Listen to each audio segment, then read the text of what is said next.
Well, it's just an extension of what our culture's been for many years. I was fortunate to inherit a great program from Coach Davidson, and it starts with the tremendous kids that we have here. These guys have worked for years to be in this situation, and so while our faces do change and the way we play might change a little bit without some of those guys from last year, these guys have been working for this, and they're ready to seize their moment and continue to push forward for what we stand for here at Blackhawk.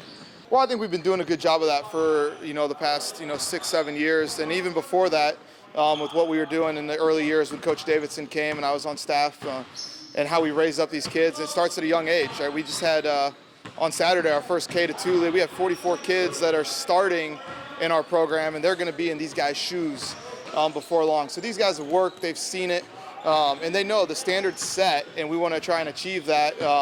But we, fortunate at a Christian school, we know we're going to fall short of that standard. And so every day is a new battle, and we push and we try and make each other better and hold each other accountable.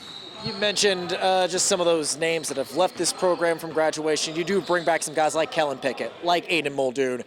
How are you hoping to rely on some of those veteran faces who are a part of last year's team to lead the way early on? Well, it's a great thing when we have a good program and the success that we've had. Those guys have been those underclassmen. They've been the guy who's keyed off of a Gage Sefton, a Caleb First, a Zane Burke, all those great names that have come through here. They've been a part of that, and so now it's their turn to help those younger guys, and they're eager and willing to do it. And we've got a great group. We're really excited to get started, and it's been a long journey to get to tonight, so we're ready to go. Speaking of some of those younger guys, who are you hoping can take that next steps and emerge as a go-to guy for this team this year? Well, it's hard to pick just one. I mean, we've got the three you mentioned with Isaac Smith, Aiden Muldoon, Kellen Pickett back. Our junior class and our senior class, they've been laying in the weeds here for a couple years. They work their tails off. They're in the gym 24/7, and they're ready for that opportunity. And so it's hard for me. It's a good problem because I feel like any night I could have 2 or 3 different guys step up and be in double figures or step up and make a big defensive play for us. So we're excited to kind of trial by air and see who becomes that consistent guy for us. But we've got a good group. Season is here, out eager with these guys to lace the shoes back up. Oh, they've been chomping at the bit. We've had a great fall.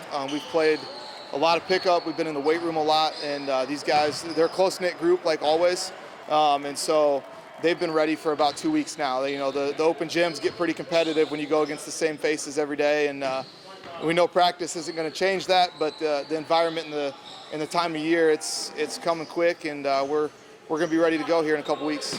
IU tips off their season tomorrow against Florida Gulf Coast.